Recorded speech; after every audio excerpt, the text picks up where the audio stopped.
Now, the U.S. Somali community was quick to condemn the weekend stabbing attack at a Minnesota mall in which at least 9 people were wounded before a Somali American assailant was killed. The jihadist-linked Amaq news agency said Sunday that he was a soldier of the Islamic State. The stabbing at St. Cloud shopping mall north of Minneapolis took place Saturday evening, coinciding with a blast in New York City. Zlatitsa Hoke reports that no link has been found between the two incidents.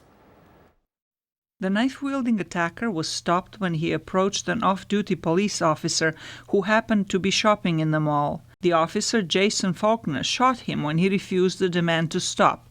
Local authorities on Monday praised Faulkner's action. Officer Faulkner put himself in harm's way to protect the public from a man who had already stabbed 9 victims and would have very likely harmed more people had Officer Faulkner not acted so quickly and decisively on Saturday night. President Obama said Monday that there was no link between the stabbing attack and terrorist actions in New York and New Jersey. The FBI is investigating the Minnesota incident as a potential act of terrorism.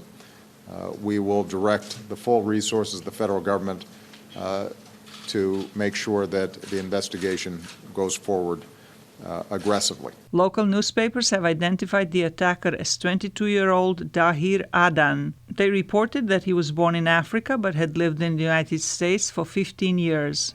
His father told the media he had no suspicion his son was involved in any extremist activity. But Islamic State claimed through its media that Adan was its soldier. The U.S. Somali community promptly condemned the attack and offered condolences to the victims. We, the Somali community of the central Minnesota, like to express our thoughts and prayers to the victim of September 17, 2016 tragedy. Somalis are concerned that recent attacks may spark a backlash against all Muslims in the United States. We are all shocked, just like you, and we are all grieving, just like you. This is an act of an individual, and we want our community to realize this fact. Islamic State has been losing momentum in its military effort to create a caliphate in Iraq and Syria, and has since called for lone wolf attacks in countries that fight the group. Zlatitsa Hoke, VOA News, Washington.